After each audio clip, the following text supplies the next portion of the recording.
All right, and we are live once again. We now have some more details that we can share with you about today's attack in Colorado. There is a live feed going on right now. We're going to be watching a little bit delayed about what's going on in what's from the FBI, what's going on in Boulder, Colorado. Let me just post this really quickly on Twitter. As for the earlier live stream, according to OBS, it's about halfway done with the processing, so it's going to be live soon. I just need to live now again, covering the assault fire attack in Boulder, Colorado. Join now for the latest updates.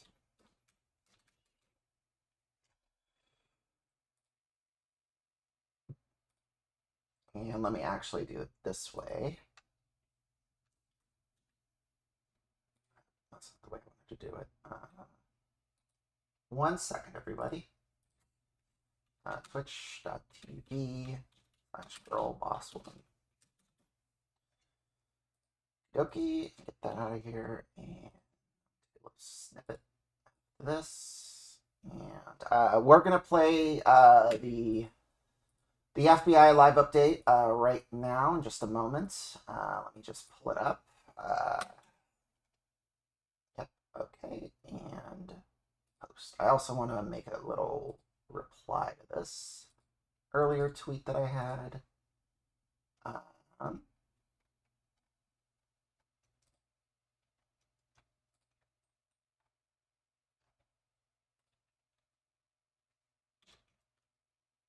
Okay.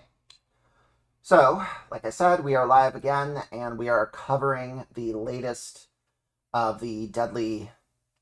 Oh, we don't even know if it's deadly. I don't think anyone has been reported as they died.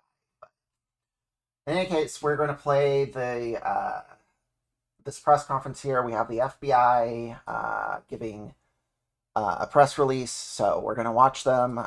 Just give me a second, and we'll bring it up. Social media as well. Let's see. Let's go back to, right about there. And let me close all these other tabs and switch my screen share. All right, cool. So this is the FBI personnel who is going to deliver statements and an update. I haven't listened to this yet, so I don't know what he said. And we're going to react to it and see what update he has. Okay, let's go. Specialist and evidence response teams are doing everything they can to assist our law enforcement partners. In the coming days, we will continue to support the victims and help uncover the events leading up to this terrible attack.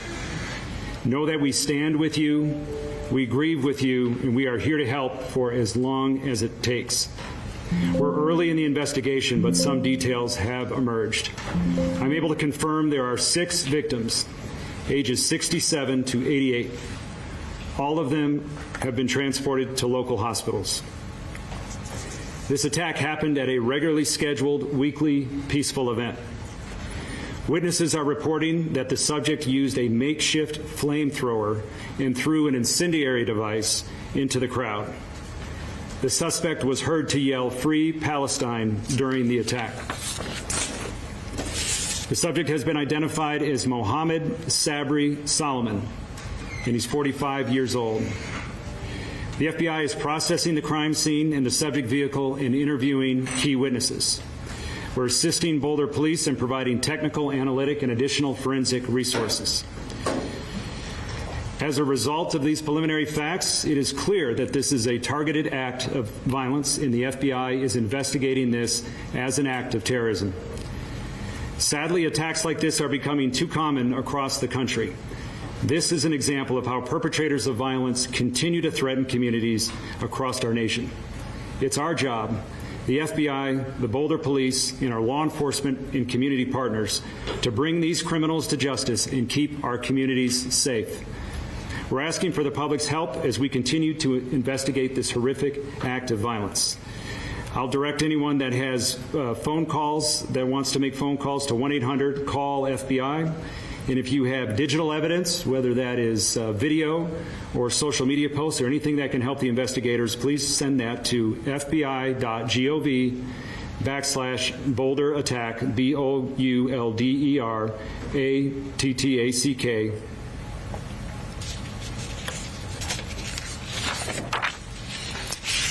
Our strength as a society comes from our shared values and our commitment to protecting one another.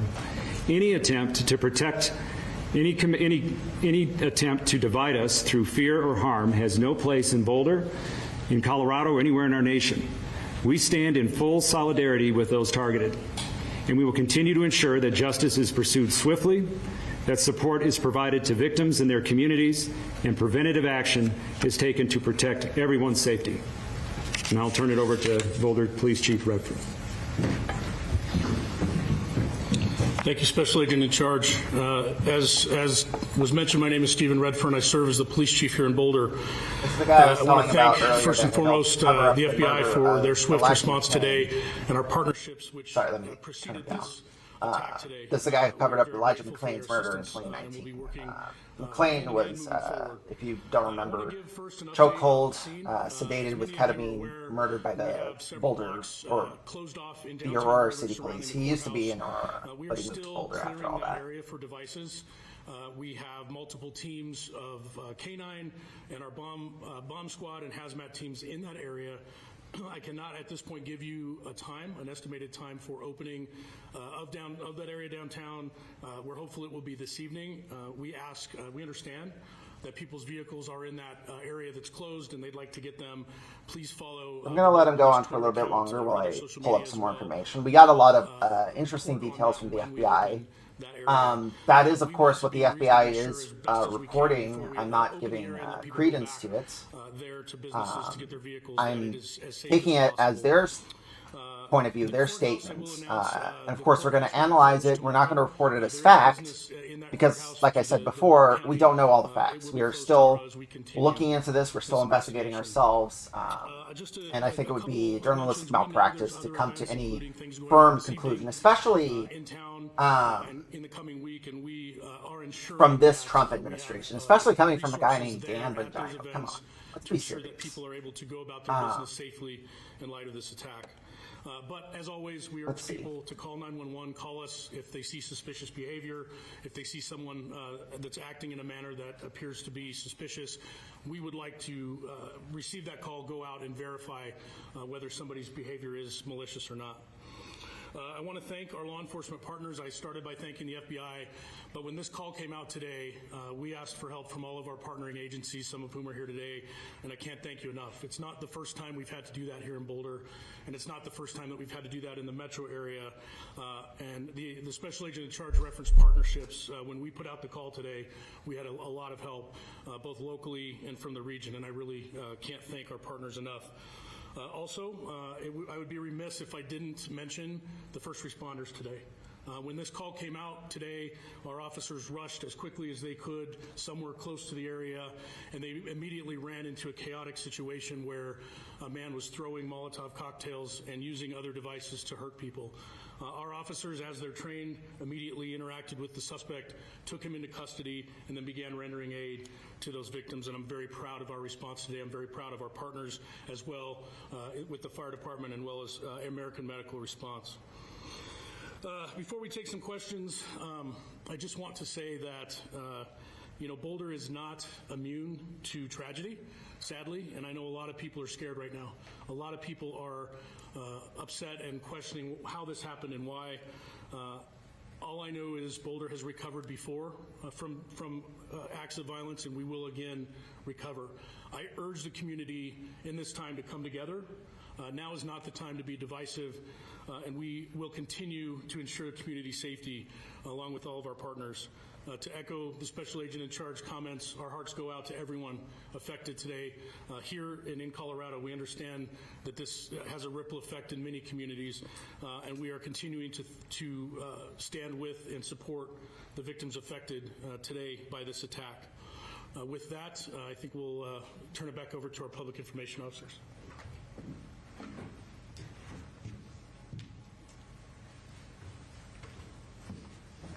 We've got time for a few questions. I'll call on some folks. Vicki, I have a Sure. question for Special Agent McCulloch. Is there any information that could indicate that this individual that is in custody is linked to a greater network or any particular group? Not at this time. The subject is in custody, but this will be a thorough and complete investigation, and those checks are ongoing. Colleen? Could you please tell us the spelling of this suspect's name and what custody he's in? Is he going to face federal charges or state charges? What's next for him? Got it in there.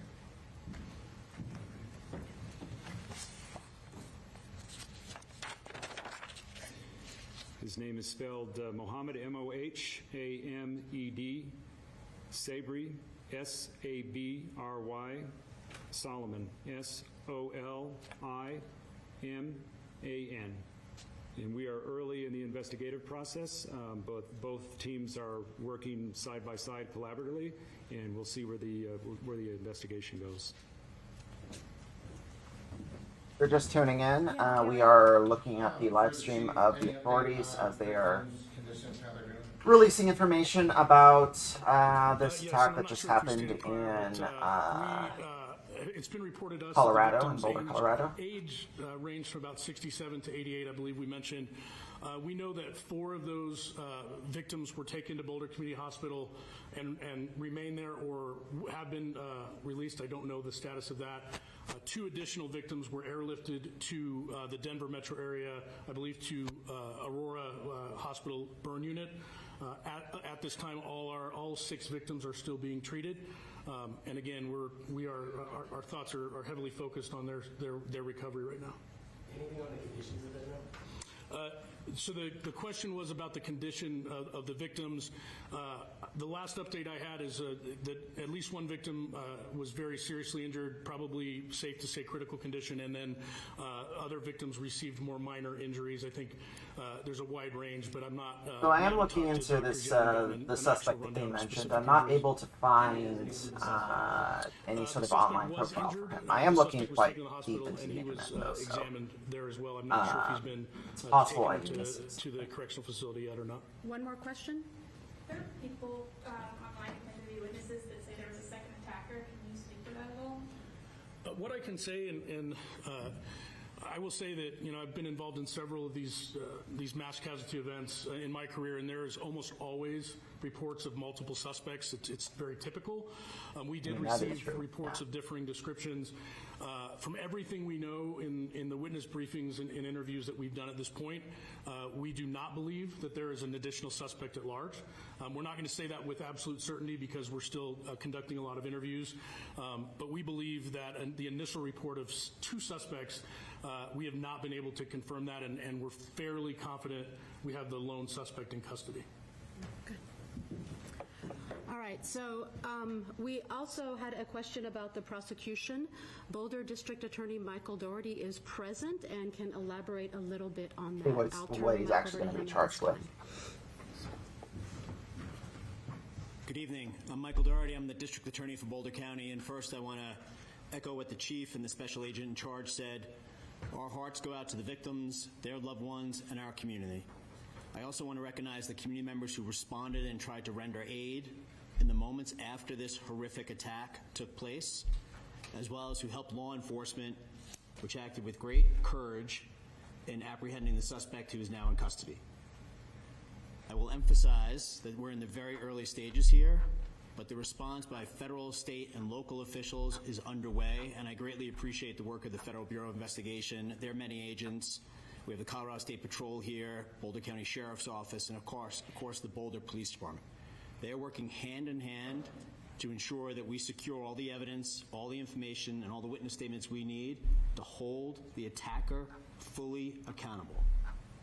That is my promise, to hold the attacker fully accountable. The U.S. Attorney's Office and my office have a strong working relationship. We've worked on cases in the past. And as you know, when it's a mass attack, I mean, I'm not allowed to go on. It doesn't really say much. Planned Parenthood, the list goes on, and unfortunately and tragically, that list is too long for the state of Colorado. But from those experiences, we have forged really strong working relationships and ensuring that we do everything possible, everything we can do and need to do to secure justice for the victims, their family members, and the Boulder community, as well as the state of Colorado. So we're in close communication with the U.S. Attorney's Office. The U.S. Attorney and I just spoke on the phone again now, and in the coming days, decisions will be made about what charges to file and where. There's a couple different options, but what I would stress now, most importantly, is we are fully united 100% in making sure the charges we bring hold the attacker fully accountable. Thank you very much. All right, thank you all for coming. If he's 45 years The old, that Boulder means he was Police born in Department and the 1980. FBI will summarize That's some of what interesting. was said at this news conference, and we'll have a news release we'll put out. Okay, so we just got a big info dump from the Boulder County Police or Boulder City Police. So let me just give everyone the quick update, and let me actually switch up my OBS. Okay, so here's the latest of what we know. We have approximately 6 victims, one of whom was severely injured at around 1 p.m. The victims are all aged between the ages of 67 and 88. This is, again, all according to the FBI and the police. So you see how big this thing is? Imagine this is filled with salt. That's how many grains of salt you should take, whatever they're saying, to be true. So again, I'm just reporting what they said. 6 victims. Victims between the ages of 67 and 88. No kids. That's important to note, because when this initially happened, I remember that they were talking about it as if, like, yes, children have been hurt. Like, this person specifically targeted Jewish kids. But no, it doesn't appear that any actual children were harmed. So that's important to know. The attack was done with what the police report is a makeshift flamethrower / makeshift incendiary device. Most likely a Molotov cocktail. I don't know about a makeshift flamethrower. I guess you could make one rather easily with a bottle of hairspray or some other chemical irritant like that. And with a little match, you could... That's what I think by what they mean by makeshift flamethrower. I could be completely wrong, though. We don't know anything about what device was actually used. We do know that the FBI is saying that the attacker shouted "Free Palestine." The FBI is also now releasing his name. His name is Mohammed Sabri Solomon, aged 45 years old. And they are calling this a terrorist attack, but no affiliations to any outside groups, according to them. So that's all that they know right now. They had the district attorney up, and the district attorney himself said, we're still investigating this. We're going to bring this person to justice, blah, blah, blah, blah, blah. He didn't really say, like, he's going to be charged with terrorism. I don't know, of course, what the federal... They didn't have the federal district attorney there, so the federal district attorney, the federal attorney likely is going to have something else different to say. But other than that, I have been trying to find out more information about Mohammed Sabri Solomon, the person that they are mentioning, and I'm not able to find anything. Obviously, there may be more information soon as we learn more. There is not a second suspect. That's something that the police did comment. But yeah, just wanted to go live really quickly. We just got a major update about this case. We are still following this case, and we are still tracking it very closely. There's a lot of Mohammed Solomons, as I'm learning, all over the world. There's a Mohammed Solomon who is... he works in the Middle East Institute. I don't think that's the same Solomon. I think there's going to be a lot of hatred directed against Mohammed Solomons. Just random guys who just happen to share the same name. There's a picture also going out and around about what the suspect allegedly looks like. I want to make clear that the police themselves have not released a picture of his identity. This is all coming, I believe, from Laura Loomer.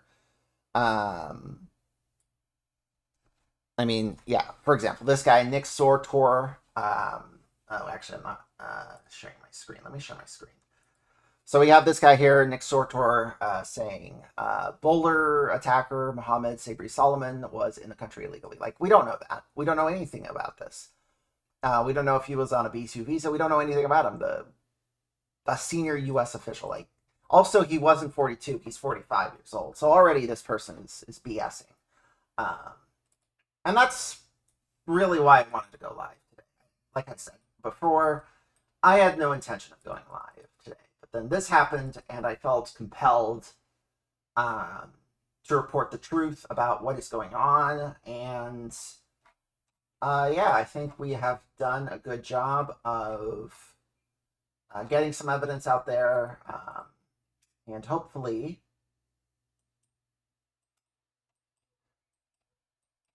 we get more information soon, because I think we're still learning a lot about what's going on. I might be live later with more updates. But for now, again, thank you for tuning in. And yeah, we'll be back as we learn more. Goodbye.